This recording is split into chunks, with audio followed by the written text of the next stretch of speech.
আমাদের mobile accessories technician, mobile parts ব্যবসায়ী বৃন্দ, আসসালামু আলাইকুম। আপনারা অধীর আগ্রহে আমাদের কথা শোনার জন্য বসে আছেন। আপনাদের প্রতিনিধি হিসাবে আমাদেরকে পাঠিয়েছেন বিটিআরসির সাথে কথা বলতে।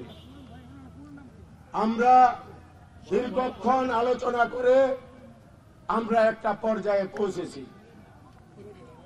আমাদের কয়েকটা দাবির মধ্যে প্রথম কথা হলো, আমাদের যে প্রোডাক্টগুলো আছে মোবাইল, এই মোবাইলগুলা আমরা বিটিআরসি কিভাবে গ্রহণ করবে। তারা বলেছে আপনাদের সমস্ত প্রোডাক্ট আমরা নির্দ্বিধায় আমরা এনলিস্টেড করে দেব। আমাদের সেকেন্ড অপশন হলো এনবিআর। আমাদের অবাধ বাণিজ্যের জন্য আমার সেই প্রত্যন্ত অঞ্চলের একজন ভাইও যদি আমদানি করতে চায়, সেই আমদানি সহজকরণ তারা করে দেবে। আমাদের থার্ড কথা হলো, আমরা প্রস্তাব দিয়েছি এনবিআর কর্তৃক আমাদের ট্যাক্স কমাতে হবে। এই ট্যাক্স কমানোর জন্য বিটিআরসির চেয়ারম্যান সাহেব ডাক ও টেলিযোগাযোগে কথা বলেছে, এনবিআর এর সাথে কথা বলেছে, ফাইন্যান্স মিনিস্টার তার সাথেও কথা বলবে, আমাদের একটি মিটিং অ্যারেঞ্জ করবে। ওই মিটিং এ যদি আমাদের সহনশীল, আমাদের সাথে কনসার্ন করে ট্যাক্স যদি সমন্বয় করে আমাদের মন মতো হয়, তাহলে আমরা ঠিক আছি। আদারওয়াইজ যদি আমাদের সাথে ট্যাক্স নিয়ে ওনাদের কোনো সমঝোতা না হয়, তাহলে এনইআইআর এই সিস্টেমকে আপনার সময় পিছাবে। আমাদের লাস্ট কথা হলো, আমরা বিটিআরসি আমাদের সাথে আগামী পরশুদিন 11টায় বসবে, কিভাবে আমরা আমদানি করার জন্য সহজ করতে পারি, তা উভয়ের কনসার্নে, যাতে আমাদের যেই NOC, bill of entry, industrial NOC, mother of NOC, এইসব এনওসি এগুলা যেন একেবারে সহজ জায়গায় আনতে পারে। আমাদের এই পয়েন্টগুলো নিয়ে আজকে কথা হয়েছে, বাকি কথা আমাদের আসলাম ভাই বলবে। আসসালামু আলাইকুম প্রিয় ব্যবসায়ী ভাইরা, আজকে আমরা সারা বাংলাদেশ থেকে সব ব্যবসায়ী ভাইরা তাদের ব্যবসা প্রতিষ্ঠান বন্ধ করে আমরা এক কাতারে দাঁড়িয়েছি। আমাদের উদ্দেশ্য একটাই, যে আমরা এই ব্যবসাটা আমাদের হাত ধরে এই দেশে সৃষ্টি হয়েছে, আমরা করতেছি, আমার সন্তানরা করবে, আমার সন্তানদের পরের প্রজন্ম করবে। কিন্তু বিষয়টা হলো এরকম, যে আজকে আমরা যেই কাজটা করতে যাচ্ছি, আমরা আশা করি আমরা এই 25-30 বছর ব্যবসা করেছি একটা ট্যাগ নিয়ে। সেই ট্যাগটা কি? অবৈধ মাল।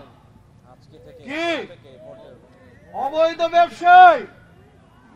আমরা কি অবৈধ থাকতে চাই? আচ্ছা, যদি আমরা অবৈধ না থাকতে চাই, তাহলে আমাদের করণীয় কি? যেই কাজটা আমরা আজকে 1 মাস 7 দিন যাবত করতেছি, আমরা এখানে যারা নেতৃবৃন্দ আছি, আজকে 1 মাস 7 দিন এটা নিয়ে কাজ করতেছি। আলহামদুলিল্লাহ, আশা করি আমরা একটা জায়গায় আনতে পেরেছি, আসতে পেরেছি, বসতে পেরেছি। তারপরে আসি আমাদের বসার ব্যবসা ব্যাপারটা। আমার ভাই শামীম মোল্লা সাহেব যতটুকুন বলেছেন একদম এটা আমাদের সবার মেসেজ। এটা যেটা উনি বলেছে এটা আমার মুখের কথা, আমাদের সবার মুখের কথা। এখন আমরা আগামীকালকে আমাদের ব্যবসা প্রতিষ্ঠান শাটডাউন থাকবে। আমরা আমাদের কর্মসূচি আজকে এখানে স্থগিত করব, তার কারণ আমাদের ব্যবসা প্রতিষ্ঠান শাটডাউন এর অর্থ হইল যে আমাদের আন্দোলন চলমান। আমরা কিন্তু আন্দোলন ছেড়ে যাব না।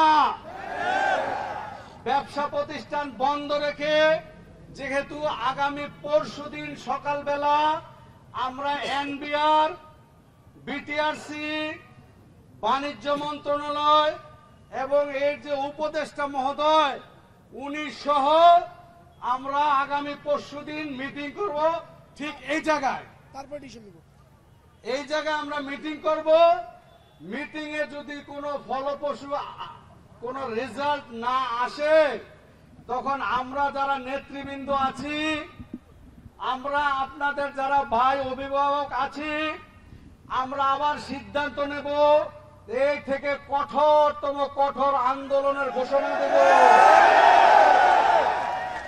যেহেতু আমাদের সাথে আজকে কি বলে বিটিআরসির চেয়ারম্যান মহোদয় উনি অনেক আন্তরিক ছিলেন। উনি নিজে থেকে প্রত্যেকটা সংস্থার সাথে উনি কথা বলেছেন এবং উনি আশ্বস্ত করেছেন যে ভাই আমার বিটিআরসি অফিস ঘেরাও, আমি কিন্তু ট্যাক্স দেওয়ার লোক না, ট্যাক্স নেওয়ার লোককে এনবিআর। আমার ব্যবসার রাস্তা করে দেওয়ার কার দায়িত্ব? বাণিজ্য মন্ত্রণালয়ের, ওনার কিন্তু না। যেহেতু ওনার এখান থেকে প্রজ্ঞাপনটা এসেছিল বিদায় আমরা ওনার এখানে আসছি, কি ঠিক সঠিক কিনা? যাই হোক, উনি দায়িত্ব নিয়ে যেহেতু আমাদের মিটিং এর অ্যারেঞ্জমেন্ট করছে, আমরা কিন্তু প্রত্যেকটা মন্ত্রণালয়ে চিঠি দিয়েছি। আপনারা অবশ্যই জানেন, যেহেতু সবাই ব্যবসার সাথে জড়িত, প্রত্যেকটা মন্ত্রণালয়ে চিঠি দিয়েছি। সেই চিঠির রেজাল্ট আজকে আমরা এই জায়গায় পেয়েছি। আমরা প্রত্যেকটা মন্ত্রণালয়ের চিঠির উত্তর এইখানে পেয়েছি। কিভাবে?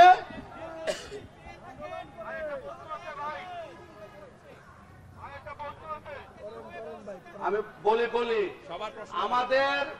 আমাদের অর্থ উপদেষ্টা, এই যে মানে ব্যাড ট্যাক্সের ব্যাপারটা কিন্তু অর্থ মন্ত্রণালয়ের আন্ডারে। অর্থ উপদেষ্টা দেশের বাহিরে আছেন, উনি আগামীকাল আসবে রাত্রে। আমরা বলছি আজকে বসতে চাই, আমরা বসে থাকতে চাই না। আমাদের দেয়ালে পিঠ থেকে গেছে, আমাদের হাতে সময় নাই। তখন উনি বলেছে যে আমাদের উপদেষ্টা মহোদয় দেশের বাহিরে আছেন, কালকে আসবেন, পরশুদিন আমাদেরকে নিয়ে বসবে। জি বলেন।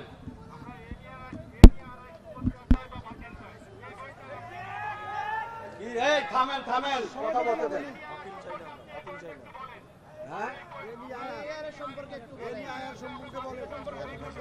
আচ্ছা, আমি প্রশ্নের উত্তরটা দেই। আমরা শুরু থেকে বলেছি এনইআর এর বিরুদ্ধে আমরা না, এনইআর এর বিরুদ্ধে আমরা না। আমাদের বাণিজ্য যদি ওপেন করে দেয়, এলসি করাটা যদি সহজ করে দেয়, যে ভেরিয়েশনটা আছে, যে বাধা বিপত্তি আছে, এটা যদি দূর করতে, ওনারা কমিটমেন্ট করেছে বিটিআরসির হাতে যা আছে সেইটা নিয়ে আমাদের সাথে আলোচনা করে এই প্রতিবন্ধকতা ওনারা দূর করবে। এখন বলেন ওনার কাজ হয়েছে আপনার এই যে কি বলে নো অবজেকশন সার্টিফিকেট, যেটা সেটা ওনাদের হাতে। এখানে ইম্পোর্টে যে প্রতিবন্ধকতাটা এটা ওনার হাতে, কিন্তু ট্যাক্স নির্ধারণ করার কাজ ওনার না। ট্যাক্স নির্ধারণ করার কাজ এনবিআর এর, বাণিজ্য মন্ত্রণালয়, অর্থ মন্ত্রণালয়ের। এই জন্যই ভাই আমি একটু বলে নেই, এই জন্যই আগামী পরশুদিন এই বাণিজ্য মন্ত্রণালয়, অর্থ মন্ত্রণালয়, এনবিআর এবং বিটিআরসি সবাইকে নিয়ে আমাদেরকে নিয়ে বসবে। তারপরে উনি যেটা বলছে, শামীম ভাই বলে গেছে, আমি আবার আপনার গেটারতে বলি যে ওনারা বলেছে যদি আমাদের সাথে ট্যাক্সের কোনো বেশি পার্থক্য হয়ে যায়, সেই ক্ষেত্রে যদি এনবিআর আমাদেরকে কনভিন্স করতে না পারে, আমরা যদি তার বা আমাদের সাথে তার কথাবার্তা না বনে, সেই ক্ষেত্রে যদি আমরা এটা না মানি, তাহলে সেই ক্ষেত্রে এই 16 ডিসেম্বর এনএআর সিস্টেম চালু হবে না। 16 ডিসেম্বর ওনারা বলেছে আমরা আপনাদের সাথে কমিটমেন্ট দিচ্ছি, যদি বাণিজ্য মন্ত্রণালয় এনবিআর ট্যাক্সের ভেরিয়েশনটা স্বাভাবিক না করে, সেই ক্ষেত্রে আমরাও এই এনএআর সিস্টেম চালু করব না, এটা পিছাবো। ঠিক আছে ভাই? এখন